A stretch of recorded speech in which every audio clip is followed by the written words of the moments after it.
નમસ્કાર, news for ઇન્ડિયામાં આપનું સ્વાગત છે। હું છું આપની સાથે કુમાર। નજર કરીએ સમાચારો પર।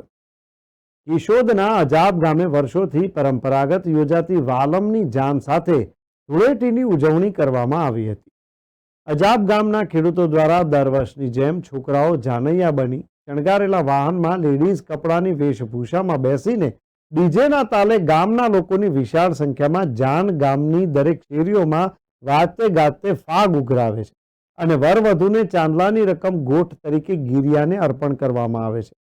આ બધી એકઠી થયેલી રકમ આખું વર્ષ કબૂતરોની ચણને લઈને નાખવામાં આવે છે અને આ વર્ષ ગામના લોકોની ઉદારતાથી ₹1,86,482 જેટલી રકમ એકઠી થઈ।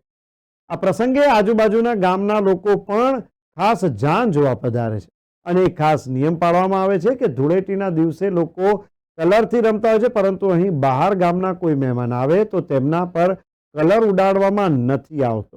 જાનમાં પણ કોઈ કલરનો ઉપયોગ નથી કરવામાં આવતો। આમ અહીં વર્ષોથી આ પરંપરાથી હોળી ઉજવણી કરવામાં આવે છે।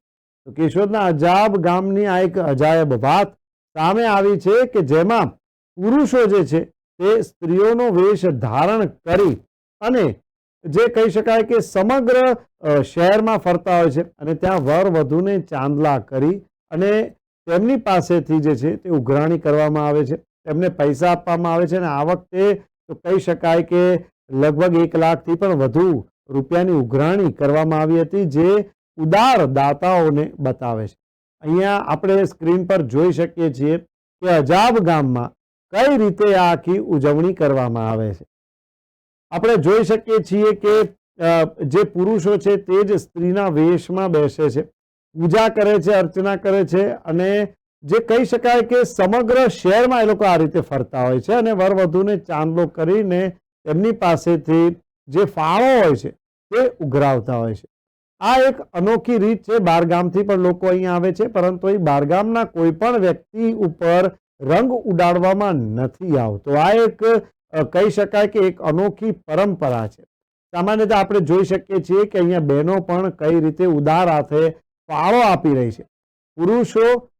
પુરુષ અને સ્ત્રી બંનેનો રોલ કરે છે અને તેઓ વર વધુને ચાંદલા કરીને અહીંયા ફાળો પણ આપવામાં આવતો હોય છે। આ એક અનોખી રીત અજાબ ગામમાં જોવા મળે છે।